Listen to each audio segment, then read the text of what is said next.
안녕하세요, 헬레네입니다. 오늘 함께 이야기를 나눌 책은 애쓰지 않고 편안하게입니다. 김수현 작가가 쓰고 다산북스에서 펴냈습니다.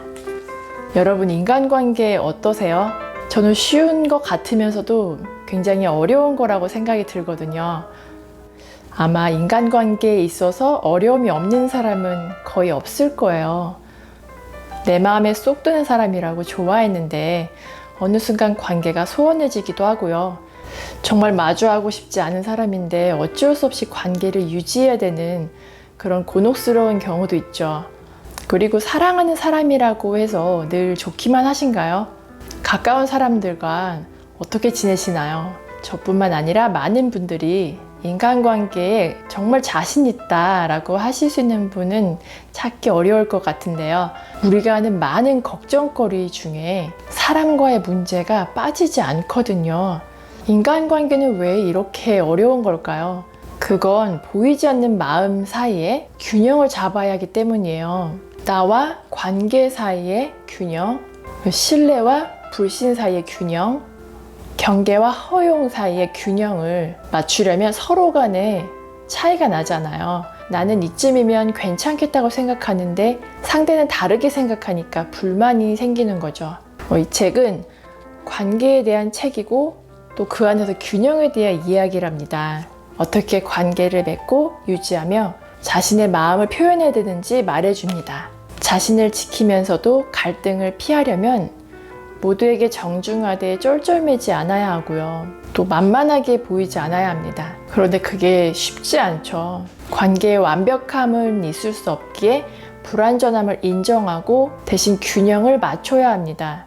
저자는 균형이란 더 할 수 있어도 하지 않는 것이라고 정의하는데요. 서로 지치지 않기 위해서 다음을 위해 멈추는 게 좋다는 이야기예요. 잘해보려고 더 힘을 들이는 것도 또 사소한 거에 나를 세우는 것도 균형을 잃게 해 관계에 악영향을 미칠 뿐이니까요.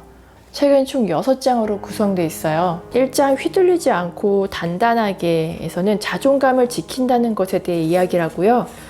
2장 애쓰지 않고 편안하게는 나답게 산다는 것을 말해줍니다. 3장 신경질 내지 않고 정중하게에선 타인과 함께하는 것에 대해 이야기하고요. 4장 쫄지 말고 씩씩하게 해선 당당하게 산다는 것을 이야기합니다. 5장 참지 말고 원활하게 해선 마음을 언어로 표현하는 방법에 대해서 이야기하고요. 마지막 6장에서는 냉담에 지지 말고 다정하게 사랑을 배운다는 것에 대해서 이야기하면서 마무리 짓습니다. 인상적이었던 부분에 대해서 함께 이야기를 나눠보도록 하겠습니다. 저자가 퇴사 후 책을 준비할 당시 엄마의 아는 사람이 정신 차리고 회사나 다니라는 말을 했어요. 기분이 상했지만 진지하게 검토해보기로 한 저자는 자신이 그 어느 때보다 제정신이었다고 합니다. 그리고 그 이야기를 따를 이유가 있는지 생각해봤는데 그 말을 한 지인의 삶을 따르고 싶지 않았고 의견을 구한 적도 없다는 결론을 내렸죠. 많은 사람들이 자신과 다르게 사는 타인에 대해서 너무 쉽게 비난하는 것 같아요. 행복해 보이지 않는 사람조차도 자신처럼 살라고 조언을 하기도 하죠.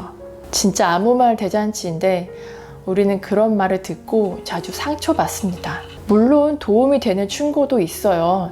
하지만 대부분 그들의 의견일 뿐이지 진실은 아니거든요. 그럼 우린 누구의 말을 들어야 할까요? 누구의 말이든지 일단 근거와 출처를 확인해 봐야 돼요. 근거와 애정이 없는 그저 그냥 참견이라면 흔들릴 필요가 없어요. 이 부분은 읽으면서 공감되는 부분이 많아서 전체적으로 읽어드릴게요. 대학교에 강연을 하러 갔을 때의 일이다. 강연이 끝나고 작게 사인회를 열었는데 한 학생이 작은 목소리로 친구들과 헤어지고 집에 오면 공허하고 외로워요 라고 말했다. 잠깐 대화를 나누고 뒤이어 함께 온 친구가 또 작은 목소리로 내게 말했다. 친구들과 있어도 외로워요. 이 둘은 서로가 서로의 해결책이면서 왜 섬처럼 머무르며 같은 고민을 하는 걸까? 함께 있어도 공허하고 외로운 이들, 그건 관계에 대한 믿음이 없기 때문일 테다. 타인에 대한 본능적 신뢰감은 기초 믿음이라 부르는데 이 믿음이 없으면 타인을 쉽게 떠날 수 있는 조건적 존재로 바라보게 되어 관계에서 안정감을 느끼기도 친밀함을 공유하기도 어려워진다. 기초 믿음은 다양한 이유로 손상될 수 있지만 양육자와의 애착 손상을 가장 큰 이유로 꼽는다. 애착은 학대와 방임, 거부 외에도 조건부 애정으로도 손상되며 이는 타인에 대한 불신을 만들고 본인의 사랑받을 자격을 의심하게 한다. 혼자가 위태로운 누군가는 변하지 않는 영원한 관계를 갈망하며 제2의 양육자를 찾아 나설 수도 있고 타인을 올가매면서 충족되지 못한 애정을 보상받으려 할 수도 있다. 하지만 타인에 대한 믿음은 영원을 맹세하거나 완벽한 관계에 대한 환상을 가진다고 회복되는 게 아니다. 관계에 대한 완벽주의는 비현실적인 기대와 상대에 대한 억압을 만들고 실망에 더 취약하게 할 뿐이다.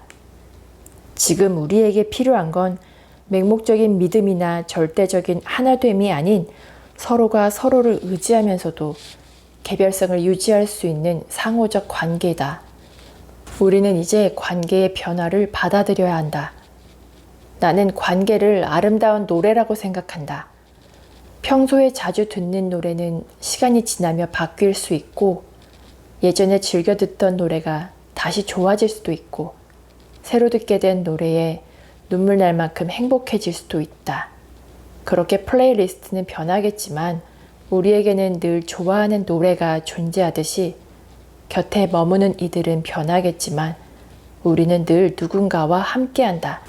세상은 그렇게 가까이 보면 늘 변하지만 멀리서 보면 늘 그대로다. 그러니 관계가 영원하지 않음에 너무 오래 서글퍼하거나 너무 미리 겁낼 필요는 없다. 계절 내내 나무는 모습을 달리하지만 늘 그 나무인 것처럼 강물은 늘 흐르지만 강은 여전히 강인 것처럼 누군가는 떠날 것이고 누군가는 올 것이며 당신은 여전히 당신이다. 지금까지 나에게 크게 상처를 준 사람이 누구냐고 물어보면 많은 분들이 어렵지 않게 대답을 할 거예요. 반대로 지금까지 당신 때문에 상처를 받은 사람이 누구냐는 질문을 하면 좀처럼 대답이 없을 거예요. 왜 그럴까요? 상처를 받은 사람만 있고 준 사람은 없다는 건 우리도 누군가에게 상처를 줬다는 반증이겠죠. 우리가 받은 상처를 상대는 모르는 것처럼 우리가 알지 못하는 사이에 누군가에게 상처를 줬다는 건데요. 그런데 상대가 그럴 수도 있지 하고 이해해 준다면 우리에게 큰 위안이 될 거예요. 애초에 상처를 서로 주고받지 않으면 좋겠지만 상처에 대한 너그러운 반응이 더 이상 서로 상처투성이가 되지 않도록 막아주는 역할을 해주겠죠. 이 책에 보면 니체의 말이 인용되어 있는데요. 사람과의 교제에서는 모르는 척 거짓 둔감이 필요하다. 말은 가능한 한 호의적으로 해석해야 하며 상대를 소중한 사람인 양 대하되 결코 이쪽이 일방적으로 배려하는 것처럼 보이지 않아야 한다. 마치 상대보다 둔한 감각을 가진 듯이 이것이 사교의 요령이며 사람에 대한 위로이기도 하다. 이렇게 너그러운 둔감함은 다정한 관계를 만들어가는 데 도움이 될 거예요.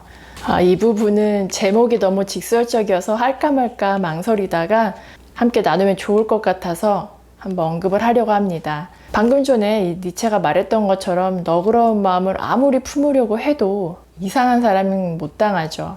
이 책에서는 이런 사람을 뿌띠 또라이라고 표현하는데요.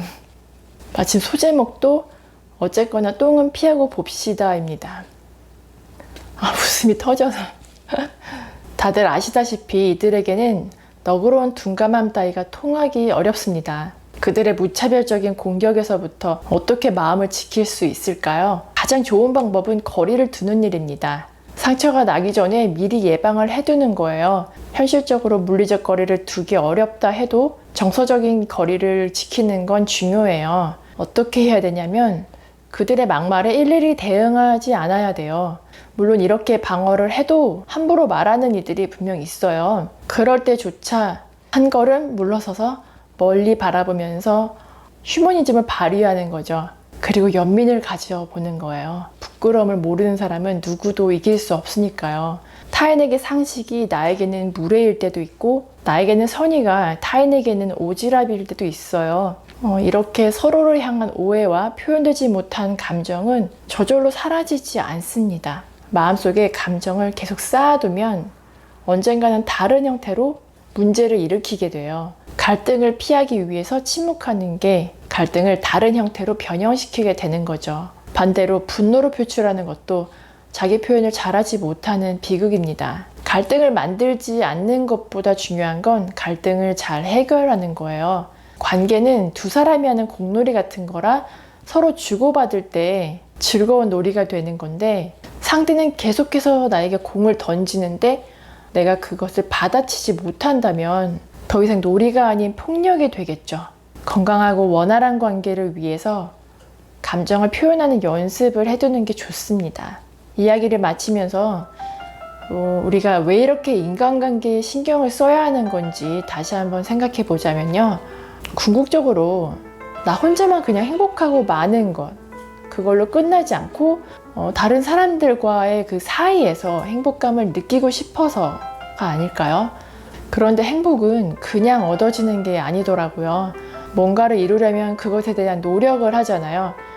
우리가 100점을 맞겠다 하면 정말 공부를 열심히 해서 100점을 맞는 것처럼, 또는 살을 빼겠다 하면 정말 열심히 운동을 하거나 식이 조절을 하는 것처럼요. 행복도 마찬가지인 것 같아요. 행복하고 싶으면 행복에 대한 노력을 해야 되는 것 같습니다. 행복은 만족감이나 삶의 목적이기도 하지만, 행복에 대해서 더 깊이 생각해 보자면 아마도 사랑의 결과가 아닌가 싶어요. 일단 나 자신부터, 그리고 소중한 사람들을 사랑할 때 비로소 행복을 찾을 수 있습니다. 여기서 우리가 기억해야 될 점은 사랑의 크기보다 중요한 건 사랑의 방식이에요. 행복하고 싶다면 제대로 사랑하는 법을 배워야 합니다. 애쓰지 않고 편안하게요. 오늘도 끝까지 함께 해주셔서 감사드리고요. 구독과 좋아요, 댓글은 큰 힘이 되니 꼭 기억해 주세요. 좋은 하루 보내시고요. 다음에 또 만나요.